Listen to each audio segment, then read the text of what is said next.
नमस्कार. मी पी.आय. कुंदन गावडे, पोलीस निरीक्षक, वैराग पोलीस ठाणे. वैराग पोलीस ठाणे हद्दीतील हातीज या गावी एक दुर्दैवी आज घटना घडलेली आहे. सदर घटनेमध्ये योगेश बाळासाहेब पाटील वय 41 वर्ष हे जिल्हा परिषद शिक्षक नंदुरबार येथे कार्यरत होते. ते आणि त्यांची पत्नी माधुरी तसेच मोठा मुलगा अथर्व आणि लहान मुलगा शिवांश असे सुट्टीनिमित्त गावाकडे आले होते. आणि गावाकडे आल्यानंतर शेअर मार्केटमध्ये प्रचंड लॉस झाल्याकारणाने योगेश बाळासाहेब पाटील यांनी त्यांच्या दोन जे लहान मुलं आहेत त्यांना आणि पत्नीला विष देऊन जीवानीशी ठार मारल्याची संशयित घटना घडलेली आहे.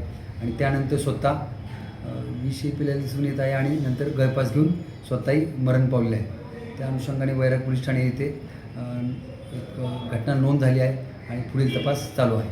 सुसाईड नोट वगैरे काही सापडले आहे का? त्यात आहे, सुसाईड नोट आहे. त्याच्यामध्ये त्यांनी विस्तृतपणे शेअर मार्केटमध्ये कधी सुरुवात केली, त्यांना कसा फायदा झाला, त्यानंतर कसा लॉस झाला याचा विस्तृतपणे त्यात उल्लेख केला आहे. तसंच त्या घटनेबाबत त्यांनी आईची, कारण त्याला वडील नाही आहेत, आईच्या माफी मागितली आहे. कारण ही त्याच्याकडून खूप काही लॉस झाला होता आणि तरीसुद्धा तो त्यात वाहत गेला, गुंतवत गेला होता आणि त्यामुळे प्रचंड लॉस झाला होता आणि त्यात मानसिक त्याचा खूपच कसला होता आणि त्या कारणानेच बहुतेक त्यांनी स्वतःच्या दोन चिमुरड्यांना, पत्नीला विष पाजून जीवानीशी ठार मारलं आणि स्वतःही आत्महत्या करून जीवन संपवलेले दुर्दैवी आणि हृदय पिटून टाकलेली घटना घडलेली आहे. पैसे वगैरे कोणाकडे घेतले होते का?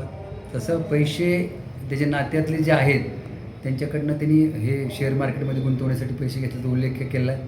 परंतु त्यांना तो पैसा देऊ शकत नसल्याने त्यांच्याबद्दलही त्यांनी स्वतःच दुःख व्यक्त केलेलं आहे.